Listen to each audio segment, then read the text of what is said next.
श्री राम जय जय राम। श्री राम जय जय राम। श्री राम जय जय राम। श्री राम जय जय राम। श्री राम जय जय राम। सो कुल धन्य उमा सुनु जगत पूज्य सुपुनीत। श्री रघुवीर परायण यही नर उपज विनीत। गंग सकल मुद मंगल मूला सब सुख करली हरनि सब सूला। विष्णुपादाब्ज संभूते गंगे त्रिपथ गामिनी। धर्म द्रवेति विख्याते आपम में हरि जानवी। श्री राम जय जय राम। श्री राम जय जय राम। प्यारे भक्तों, ये माघव मास पावन पुनीत वैशाख मास ये भगवान को बड़ा प्रिय है और इस मास में भगवान नर नारायण का अवतार हुआ। आहुति और यज्ञ नारायण के पुत्र धर्म और पत्नी मूर्ति के द्वारा भगवान नर नारायण का प्रादुर्भाव हुआ। अक्षय तृतीया को भगवान परशुराम का प्रादुर्भाव हुआ। अक्षय तृतीया को अक्षय तृतीया ये पावन त्रेता युग का प्रथम दिन माना गया है। भगवती जानवी का प्राकट्य अक्षय तृतीया को भी माना जाता है और कल बृहस्पतिवार को पावन गंगा सप्तमी है। ये भगवान ब्रह्मा के कमंडल में इनका प्रादुर्भाव हुआ, ये भी माना जाता है। ये तो विशेषता गंगा सप्तमी का विशेष महत्व है। और गंगा दशहरा को आप इस धरा पे अवतरण हुआ। तो गंगा मैया साक्षात भगवान ही हैं, धर्म स्वरूपिणी है, ब्रह्म स्वरूपिणी है। विष्णु पादाब्ज संभूते गंगे त्रिपथ गामिनी। ब्रह्मद्रवेति विख्याते पापम में हरि जानवी। कथा प्रसंगों में बताया जा चुका है, क्योंकि पावन ये गंगा सप्तमी का पावन पर्व कल है। तो पद्म पुराण में ये पावन आख्यान मिलता है कि भगवान श्री कृष्ण के गोलोक धाम में सभी देवी देवता, महादेव, ब्रह्मा जी और भगवान श्री कृष्ण के धाम में बताते हैं कि भगवान भोलेनाथ जो नटराज कहलाते हैं, संगीतज्ञ, परम संगीतज्ञ हैं, सब कलाओं के आप ज्ञाता हैं। आप तो साक्षात त्रिभुवन गुरु हैं। तो आपने वहाँ पावन सुंदर सरस इतना सुंदर गायन किया, संगीत में इतना आनंद आया सबको कि सब जलमग्न हो गए, अर्थात जल स्वरूप हो गए। यहाँ तक बताया है कि भगवान श्री कृष्ण भी द्रव रूप में परिवर्तित हो गए। भगवती पराम्बा आदिशक्ति जगत जननी राधा मैया ही चैतन्य अवस्था में थी। उन्होंने भोले बाबा को समझाया कि अब आप अपने इस संगीत, इस गायन को बंद कीजिए। देखो यहाँ सब जलरूप हो गए हैं, गोलोक धाम में सब जल ही जल दिखाई दे रहा है। तब भगवान भोलेनाथ ने अपनी वाणी को रोका और राधा मैया के संकल्प मात्र से फिर भगवान श्री कृष्ण अपने सता स्वरूप में अवस्थित हुए। सभी जितने देवता थे वो भी चैतन्य रूप में अपने अपने स्वरूपों में आ गए और वो जल भगवान श्री कृष्ण ने ब्रह्मा जी को दे दिया। उन्होंने उसे अपने कमंडल में सुरक्षित रख लिया। अभी दोहा बोला, कुल वही धन्य है जिसमें भगवान के भक्त का प्रादुर्भाव हो जाए। तो भक्त शिरोमणि प्रहलाद का तो नाम सभी जानते ही हैं। यद्यपि हिरण्याकश्यपु दैत्य स्वभाव के कारण, आसुरी स्वभाव के कारण पूर्व समय में तो वो भी जय विजय के रूप में सब जानते हैं, भगवान के पार्षद थे। तो वही बाद में प्रथम जन्म हुआ जब सनकादिक के द्वारा उन्हें श्राप प्राप्त हुआ, तो भगवान ने कहा कि देखो साधारण जगह पे साधारण पाप लगता है, लेकिन इन्होंने वैकुंठ में अपराध किया है, इसलिए ये 3 जन्म द्विज वचन प्रवाना। जाओ तुम्हारे हे द्विजवर, हे ब्राह्मण देव, आप साक्षात परमहंस हैं, पंचवर्षीय अवस्था में हमेशा बने रहते हैं, लेकिन हैं बहुत कालीन। देखत गोस्वामी जी गाते हैं अपने, कहते देखत बालक बहुकालीना। तो सनकादिक महर्षियों के श्राप वश प्रथम जन्म में आप हिरण्याक्ष और हिरण्याकश्यपु हुए, और दूसरे जन्म में आप रावण और कुंभकर्ण हुए, तीसरे जन्म में द्वापर युग में शिशुपाल और दंतवक्र हुए। तो भगवान हिरण्याक्ष का वध 12 रूप धारण के कर उनका भी उद्धार करते हैं, और हिरण्याकश्यपु का नरसिंह भगवान बनकर के आप अवतरण लेते हैं, तब उनका कल्याण करते हैं। किस लिए? क्योंकि भक्त प्रहलाद से उन्होंने द्रोह किया। तो कहने का तात्पर्य वो कुल धन्य हो गया असुर कुल प्रहलाद के कारण, राक्षस कुल धन्य हुआ विभीषण के कारण।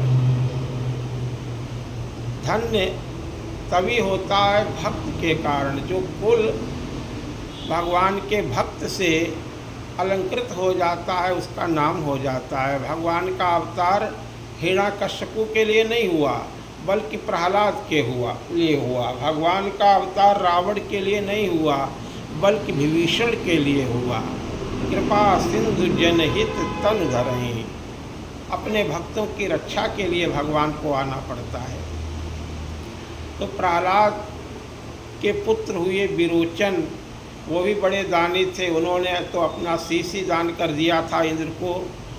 और विरोचन के पुत्र हुए महाराज बलि। इन बद्धो बलि राजा दानवेंद्रो महाबला।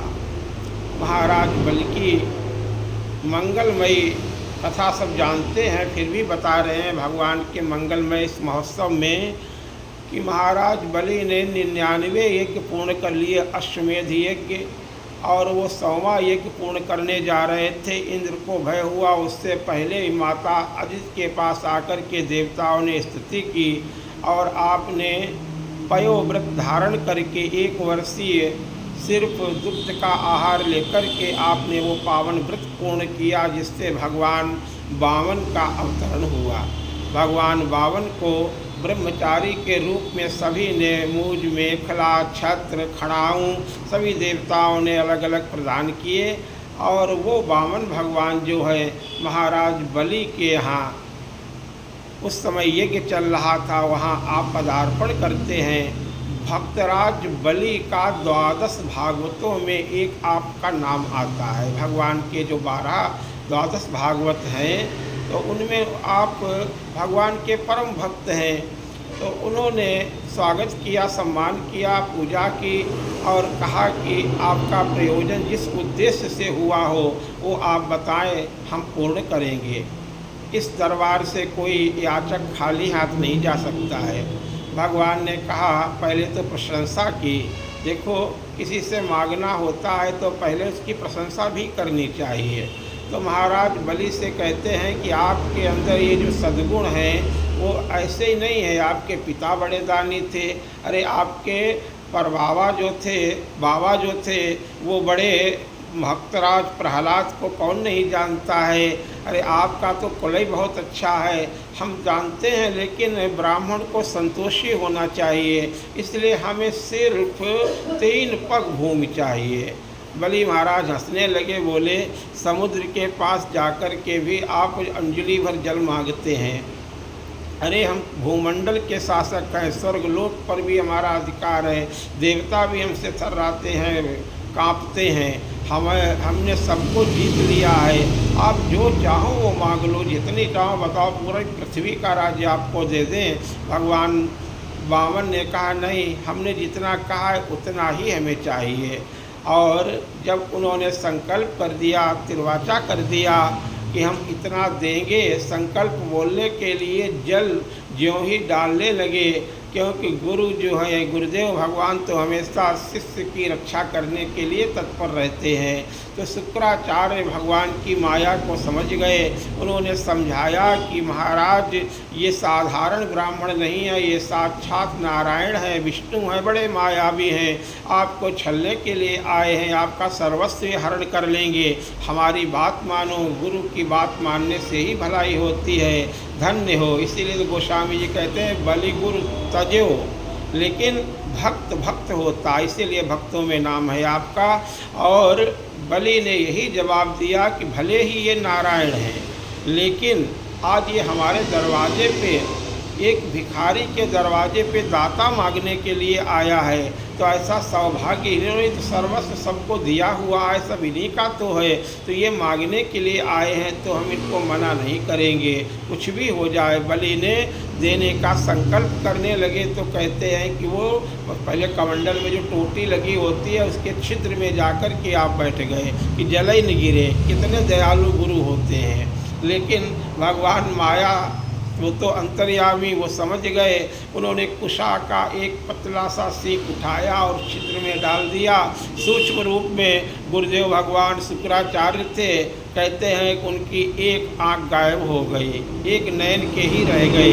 अर्थात गुरु को समदृष्टि, एक दृष्टि रखनी चाहिए, भेदभाव नहीं करना चाहिए। और दूसरी बात यह है कि दान में जो, दान करते हुए व्यक्ति को जो बाधा पहुंचाता है, दान में जो रुकावट डालता है, कहावत है दाता जय भंडारी का पेट दर्द हो रहा है, तो शुक्राचार्य भगवान को भी ये दंड मिला। शुक्राचार्य भगवान शिव के परम भक्त हैं, लेकिन दैत्यों के गुरु हैं, तो गुरुपद जिसका धारण किया है उसे आपको संजीवनी विद्या प्राप्त है भगवान शंकर की कृपा से, लेकिन यहाँ पे आपको वो दंड मिला और बिलबिलाते हुए आप वहाँ से भाग खड़े हुए। अब तो भगवान ने जब संकल्प बोल दिया गया तो भगवान ने अपना विशाल काय स्वरूप किया।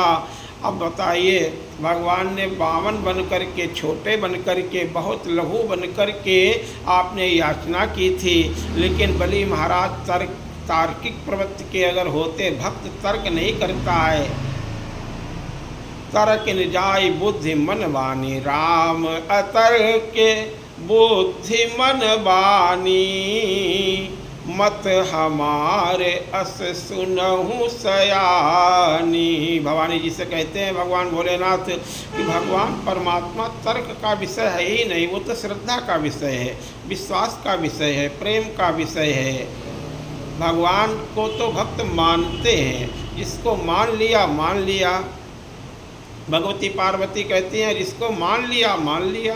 अरे महादेव, अब सप्तऋषियों ने परीक्षा ली तो क्या कहती हैं आप हैं? बोले महादेव अवगुण भवन, अब विष्णु सकल गुण धाम, लेकिन जेहि कर मनुरम जाई सन, तेहि सन काम। पहले मिलते तो आपकी बात मान लेते, लेकिन हमारे गुरु जी तो नारद जी हो चुके हैं, हम नारद जी की बात मानेंगे, हमारे वो गुरु हो चुके हैं। उन्होंने हमें शिक्षा दी है कि महादेव आपको वर्ण करेंगे, महादेव की उपासना करो, तपस्या करो। तो मैं नारद बचनन मैं परिहर हूँ, यहाँ गुरु महिमा लग रहा है। गुरु जब आप कोई लक्ष्य में बाधक बने, गुरु कौन है? जो गुरु माने ही गुरुता यानी बड़प्पन यानी भजन, यानी गु माने जो अंधकार तम से, रू माने प्रकाश में पहुंचा दे, अज्ञान रूपी अंधकार से निकाल करके ज्ञान रूपी परमात्मा से मिला दे, वही तो गुरु हैं। तो परमात्मा किसी भी तरीके से मिल रहा है तो बलि ने बात टाल दी, ब्रज वनिताओं ने अपने पतियों की बात टाल दी, उनको कोई दोष नहीं लगा। प्रहलाद ने अपने पिता की बात टाल दी, विभीषण ने अपनी भाई की बात नहीं मानी, उनके साथ में नहीं रहे। तो ये सब परम भागवत है। कहने का तात्पर्य तो वहाँ पे आपने विशाल का स्वरूप जब धारण किया तो बलि महाराज कह सकते थे जितने बड़े थे उतने ही बड़े पगों से भूमि नापो, आप ये क्या माया कर रहे हैं, लेकिन एक शब्द भी नहीं आप बोले। और भगवान ने 2 पगों में ही सब कुछ नाप लिया। दूसरा पग जब ब्रह्मलोक में पहुँचता है तो वहाँ उसी जल से जो द्रवरूप माता थी विष्णुपादा, इसलिए भगवान का चरणोदक हो गया तो उसका और बड़ा महत्व हो गया, फिर से चरणोदक बन गया है भगवान का।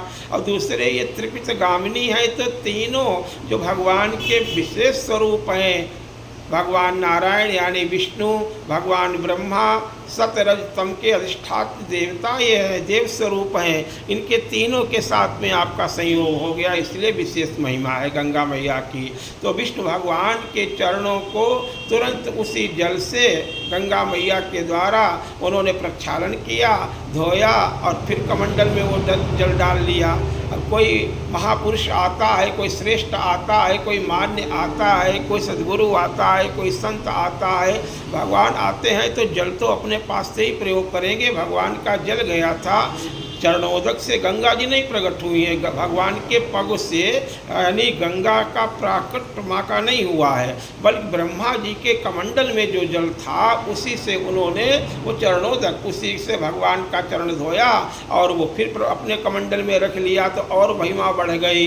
अब गंगा मैया कमंडल में, इधर भगवान फिर अपने स्वरूप में लौटते हैं उधर नीचे और कहते हैं अब बताइए हम क्या करें, अब तीसरा पग कहाँ रखें। तो बलि महाराज जी ने कहा कि बताइए दाता बड़ा होता है या भूमि बड़ी होती है, स्वामी बड़ा होता है या संपत्ति बड़ी होती है। भगवान ने कहा संपत्ति तो स्वामी की होती है, तो हम भूपति हैं, हम संसार के स्वामी हैं तभी तो आपको दिया, लेकिन ये आपने सब नाप लिया है तो स्वामी तो मैं ही हूँ जो मैंने दिया है आपको। तो एक पग मेरे सर पे रखिए, शरणागत हो गया, अपने को समर्पण कर दिया। का एक पग हमारी पत्नी के सर पे रखो और एक पग हमारे पुत्र वाणासुर के सर पे रखो। प्रभु हम परिवार समेत आपकी शरण में हैं, हमें आप कृतार्थ करो। और चरणों में लौट गए। तब तो भगवान ने उनके ऊपर वो सर अपना पैर रख कर के और उन्हें इस दान की संपूर्णता की।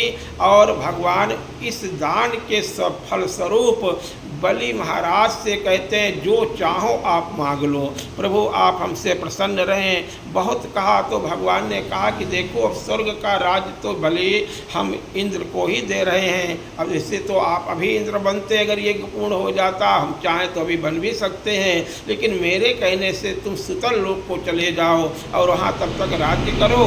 अगले मनवंतर में तुम महाराज बलि से कहा कि आप ही इंद्र बनोगे। और भगवान ने कहा जो चाहो मांग लो। तो बलि महाराज ने कहा प्रभु जब भी हम, हे बामन भगवान, जब भी हम इस दरवाजे से निकलें आपके प्रातःकाल मुझे दर्शन हो। तो बलि ने बामन भगवान से ही प्रेरित यानी उनके दर्शन करके 52 दरवाज़ों का पावन महल बनवाया।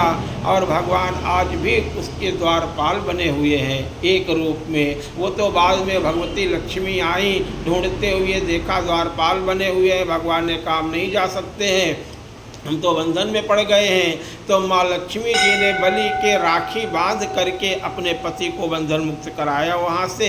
और एक रूप में वामन भगवान वही विराट स्वरूप में आज भी भगवान निरंतर बलि का रक्षण कर रहे हैं। तो कहने का तात्पर्य वही गंगा मैया जो थी ब्रह्मा जी के कमंडल में थी।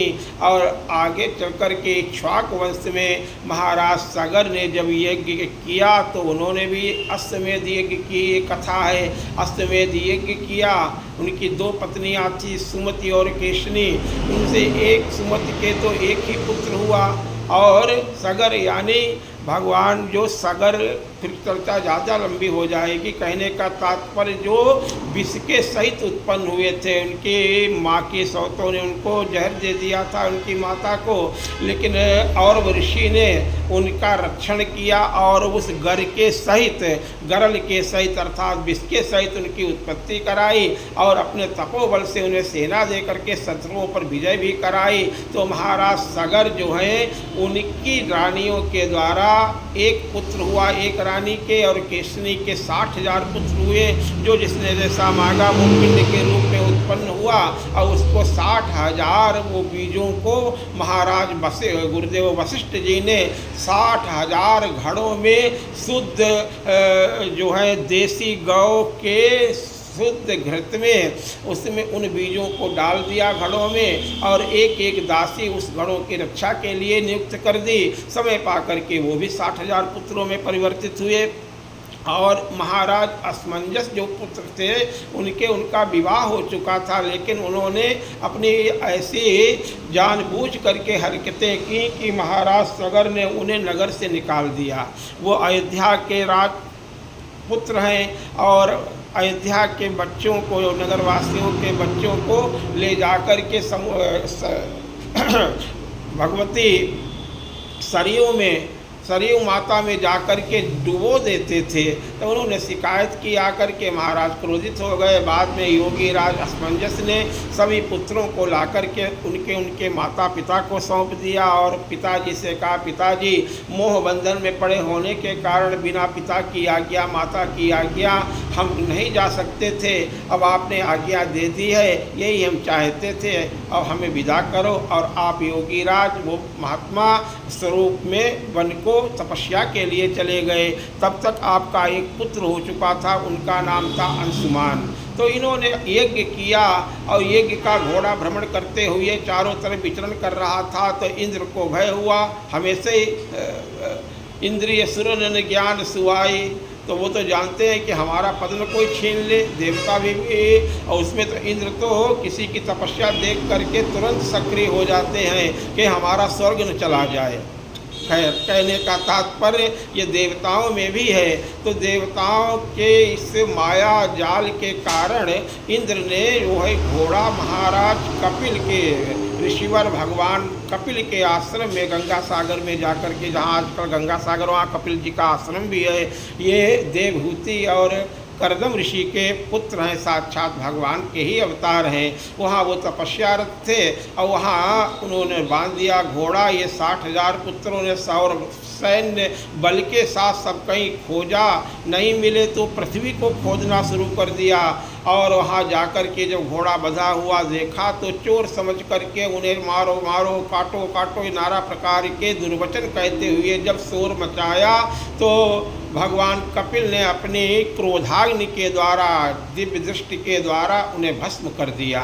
अब तो असमंजस अंशुमान उन्हें ढूंढने के लिए दूसरे पौत्र जो हैं उनके सगर के जाते हैं। तो वहाँ जाकर के देखा, स्थिति को समझा, ऋषिवर के चरणों में दंडवत प्रणाम किया, प्रार्थना की, और उन्हें अपने वचनों से संतुष्ट करके फिर कहा, महाराज ये हमारे सब चाचा हैं, आपने इन्हें भस्म कर दिया। घोड़ा उन्होंने वहाँ देखा और ऋषि को संतुष्ट करके फिर पूछा कि महाराज बताइए इनका कल्याण कैसे होगा। तब तो ऋषिवर ने कहा कि अगर गंगा का अवतरण हो जाए पृथ्वी पे तो तुम्हारे सभी पूर्वजों का उद्धार हो जाएगा। आप घोड़े को, अश्व को लेकर के आए, और वहाँ पे महाराज सगर ने बहुत प्रयास किया, अंशुमान ने बहुत प्रयास किया तपस्या के द्वारा, लेकिन सफल नहीं हुए। और उनके पुत्र ये दिलीप जो कहलाते हैं, ये दूसरे दिलीप हैं, प्रथम दिलीप हैं, वो हुए और दिलीप के पुत्र भगीरथ हुए, और दिलीप महाराज भी वो नहीं उसमें सफल हुए, तो दिलीप के पुत्र भगीरथ जो हुए, ये दिलीप दूसरे हैं, इनको दीर्घवायु कहा जाता है, जो रघु महाराज के पिताजी थे, जो दशरथ जी के परबाबा थे, यानी महाराज अज के बाबा थे और रघु जी के पिताजी थे। वो दिलीप, वो जो गौ पालन के द्वारा गौ की रक्षा करते हुए उन्होंने अपने शरीर को भी समर्पण करने का भाव बना लिया था, तब धर्मराज प्रसन्न हो गए थे, भगवान की कृपा हो गई थी। तो इनको रघु जैसे महात्मा, ऐसे धर्मात्मा राजा कहाँ होंगे जिनके नाम से रघुवंश कहलाता है, महाप्रतापी राजा थे। तो वो दिलीप जो इनके पुत्र भगीरथ हुए, उन भगीरथ ने अथक प्रयास किया, तपस्या की ब्रह्मा जी की, और जब ब्रह्मा जी प्रसन्न हुए तो कहा हम छोड़ तो देंगे, लेकिन इनके वेग को कौन संभालेगा, आप शिव की उपासना कीजिए, शिव की तपस्या करके उन्हें संतुष्ट कीजिए, वही इनके वेग को संभाल सकते हैं, कैलाशपति ही समर्थ हैं। आपने भगवान भोलेनाथ की घोर तपस्या की, आज भी कोई श्रम विशेष करता है तो कहता है इनका तो भगीरथ प्रयत्न है, यानी बहुत प्रयत्न करके और बहुत श्रम करके, बहुत तपस्या करके आपने भोले बाबा को भी संतुष्ट किया, और भोले बाबा ने कहा ब्रह्मा जी से कि आप छोड़िए, हम इनके वेग को संभालेंगे। भगवती गंगा के मन में थोड़ा सूक्ष्म अहंकार हुआ कि हम इनको भी बहाते हुए पाताल में प्रवेश कर जाएंगे, हमारे वेग को कौन संभाल पाएगा। तो भोले बाबा ने अपनी एकदम से जटाएं खोल दी, वो कैलाश पर्वत, मान सरोवर, ये सब हिमालय की ये सब जटाएं, इनका ये जो है विराट प्रकृतिमय शरीर ही ये सब में फैल करके रह गई, कहीं निकट पृथ्वी पे आने का समय उनको जगह ही नहीं मिली।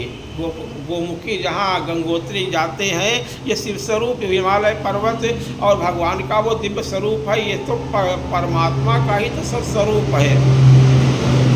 कहने का मतलब यही है कि बहुत वर्षों तक वहीं शिव की जटाओं में ही भ्रमण करती रहीं, और वो बड़ी बड़ी जटाएं इतनी विशाल उन्हीं में उलझ करके रह गईं। तब तो भोलेनाथ ने भगीरथ ने फिर प्रार्थना की, और भागीरथ जी के कहने से आपने फिर 3 धाराएं छोड़ी। एक मंदाकिनी के नाम से स्वर्गलोक को गई, जिन्हें कहते हैं कि सुरसर धार नाव मंदाकिनी, यहाँ भी हैं वो लाई हैं माँ अनसुईया, ये स्वर्ग की धारा से ही गंगा आई हैं। और दूसरे यहाँ भागीरथी कहलाई, जो गंगा जी के रूप में जानी जाती हैं, भगीरथ लेकर के आए। और तीसरी भोगावत, ऐसे वाला भोगावत कर में पाताल लोक में बहती हैं। तो त्रिपथगामिनी ये है, धर्मद्रवित विष्णुपादाब्ज संभूते, और गंगे त्रिपथगामिनी, और धर्मद्रवेति विख्याते, बोले पापम में हर जानवी। चंद्रवंश में उत्पन्न महाराज जानू ऋषि जो थे वो तपस्या कर रहे थे, तो उस समय उन्होंने सोचा कि लाओ उनको आश्रम को थोड़ा बहाते हुए आगे बढ़े, लेकिन उन्होंने उनको पी लिया। माँ गंगा को ऐसे ऐसे महात्मा हुए हैं। अब फिर से भगीरथ ने उनकी अनुनय विनय की तो छोड़ा, और उनका नाम यानी जहू की पुत्री के रूप में आप कहलाते, इसलिए जाह्नवी नाम पड़ गया। और गंगा मैया सबका उद्धार करते हुए, और गंगा सागर जहाँ जाकर के वे आप समुद्र में मिलती हैं, वहाँ महाराज भगीरथ के पूर्वजों का उद्धार किया। लेकिन भगवती गंगा सिर्फ उनके लिए नहीं आई हैं, ये भक्तों के कल्याणार्थ भगवान ही साक्षात धारा रूप में भगवती महामाया पधारी हैं। हिमालय की पुत्री इसीलिए कहलाती हैं, ज्येष्ठा कहलाती हैं, क्योंकि गंगा की तुलना किस प्रकार से भगवान भोलेनाथ देते हैं। जैसे कथा जब भगवती पार्वती ने सुनाने के लिए निवेदन किया तो यही कहते हैं धन्य धन्य, और ये धन्य धन्य के पात्र हैं गंगा मैया, जो हाथ छोड़ करके हम सबके कल्याण के लिए धरा पे पधारी हैं। ऐसे ही धन्य धन्य बड़ी उपकारी हैं, कलिवल हारिणी है, पतित पावनी है गंगा मैया। तो धन्य धन्य, और गिर ऐसे आप भी हो गई है कथा रूपी त्रिवेणी का। आप जो है इसको सुनने के लिए आपने प्रश्न किया है, लोक कल्याण के लिए, जन जन के कल्याण के लिए, अनंत आनंद भुवनों को तारने वाली ये कथा है। धन्य धन्य गिरिराज कुमारी, बोले तुम समान नहीं को उपकारी, पूछो रघुपति और कथा प्रसंगा, और सकल लोक जग पावनी गंगा। तो प्यारे भक्तों, इस वैशाख मास में गंगा स्नान का बड़ा महत्व है, नर्मदा मैया के स्नान का बड़ा महत्व है, सभी पवित्र नदियों में स्नान करने का बड़ा महत्व है, दान का बड़ा महत्व है। ये अनंत गुना फल प्रदान करने वाला होता है वैशाख मास। और इसमें छत्रदान है, जलदान है, इसमें अन्नदान है, विभिन्न प्रकार के दानों का बड़ा महत्व है। और सभी में श्रेष्ठ है भगवान का नाम दान, ज्ञान दान। जितना नाम जप कर सकें, जितना भगवान की कथा सुन सकें, अपना कल्याण करें। और हम भी यही भगवान से ही मांगते हैं, हे प्रभु निरंतर भक्तों का सानिध्य प्राप्त हो, भक्तों का संग प्राप्त हो, और आपकी निरंतर कथा सुनने को प्राप्त होती रहे। गुणगान करने का मेरा निरंतर मन इसी तरह से मेरे हृदय में स्फुरित करते रहे। इन्हीं मंगल वचनों के साथ में 2 बार प्रभु का नाम बोलो। श्री राम जय राम, जय जय राम।